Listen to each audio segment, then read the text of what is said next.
नमस्कार दोस्तों, मैं मोहित गोयल आपका स्वागत करता हूं इंजीनियर ज्ञान लाइट्स में। तो आज हम बात करने जा रहे हैं अग्निपथ योजना के बारे में। जैसा कि आप सुन ही रहे हैं, हमारी ये 14 जून से अग्निपथ योजना लागू हो चुकी है और 24 जून से इसकी एप्लीकेशंस भी स्टार्ट हो जाएंगी और लगभग दिसंबर के अंत तक फर्स्ट बैच की रिपोर्टिंग भी हो जाएगी। तो आज हम इसके बारे में बात क्यों कर रहे हैं? बहुत सारी वीडियो बन चुकी हैं। अग्निपथ योजना है क्या, इसमें कैसे सैलरी सिस्टम क्या है, कैसे 4 साल तक उनको ट्रेनिंग दी जाएगी और 4 साल के बाद जो 75% बच्चे हैं, हमारे अग्निवीर हैं, उनको सेवानिवृत्त करके सेना से नियुक्ति दी जाएगी और उसके साथ उनको कुछ फंड दिया जाएगा जिसके साथ वो अपना आगे बिजनेस कर सकते हैं। बट यहीं पे एक समस्या आ रही है, यहीं पे एक चिंता है, यही बड़ी चिंता है कि वो 75% बच्चे आखिर करेंगे क्या, उसके बाद उनके पास करियर अपॉर्चुनिटीज हैं क्या। आज हम उसी के बारे में बात करेंगे। तो बच्चों, आप सबको घबराने की जरूरत नहीं है। भारतीय सरकार और भारतीय सेना ने मिलकर इसके लिए पूरा प्लान तैयार कर रखा है कि जो उन 75% के जब वो सेवानिवृत्ति लेके बाहर जाएंगे तो उनके लिए जॉब कैसे क्रिएट करनी है, जो अपॉर्चुनिटीज क्या है, और उसी के रिगार्डिंग उन्होंने लगभग आज के टाइम में भी लगभग 85 कंपनियां भारतीय सेना के साथ कोलैबोरेट कर चुकी हैं। जो भी वहां से अपने इंटरेस्ट के अकॉर्डिंग उसको आप as a skilled, as a diploma या एज ए अंडर ग्रेजुएशन समझो। 4 साल का आपको, जैसे कि हमारी कुछ एडमिनिस्ट्रेटिव से बात भी चल रही है, एजुकेशन एडमिनिस्ट्रेटिव से बात चल रही है सेना के नायकों की और हमारी भारतीय सेना की, कि भाई इसको जो 4 साल है एज ए इसको अंडर ग्रेजुएशन डिग्री की तरह लिया जाए और 4 साल के उनको डिग्री दी जाए। तो आपको घबराने की जरूरत नहीं है। अभी लॉन्च हुई है, अभी लागू हुई है, कुछ कमियां हैं, कुछ बढ़िया चीजें हैं, बट अभी हमारे अंदर मेन दिक्कत क्या है, हम सिर्फ उसकी कमियां देख पा रहे हैं। और जो अभी कुछ दिन पहले तीनों सेना नायकों और तीनों सेना के प्रमुखों ने मिलकर एक कॉन्फ्रेंस की थी, उसमें सब कुछ साफ कर दिया था। क्या भाई 75% बच्चों का आखिर भविष्य में होगा क्या, उनके लिए जो अपॉर्चुनिटीज कैसे होंगी, तो उसी के बारे में आज हम बात करेंगे। तो आपको घबराने की कोई भी बात नहीं है, आप घबराइए मत।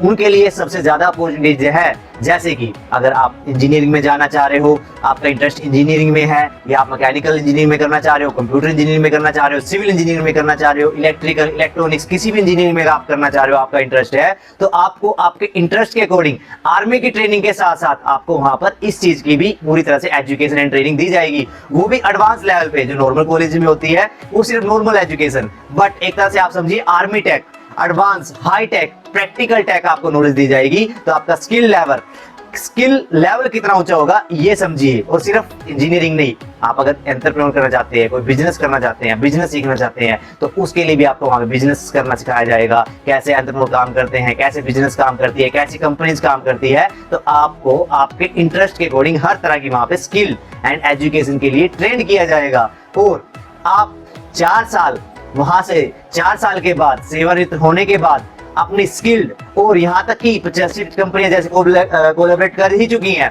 उनमें आपको प्रेफरेंस रहेगी जॉब की, बट हर जगह आपकी स्किल्ड के बेस पे। अगर आपकी स्किल अच्छी है, हाई लेवल की है, तो आपको घबराने की कोई भी जरूरत नहीं है।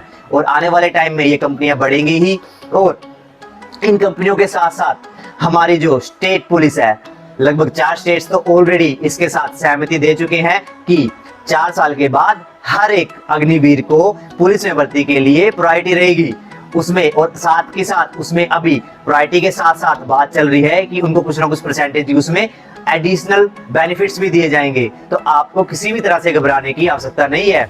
आपका हर तरीके से ख्याल रखा जाएगा, आपके फ्यूचर और करियर के साथ कोई भी खिलवाड़ नहीं किया जाएगा।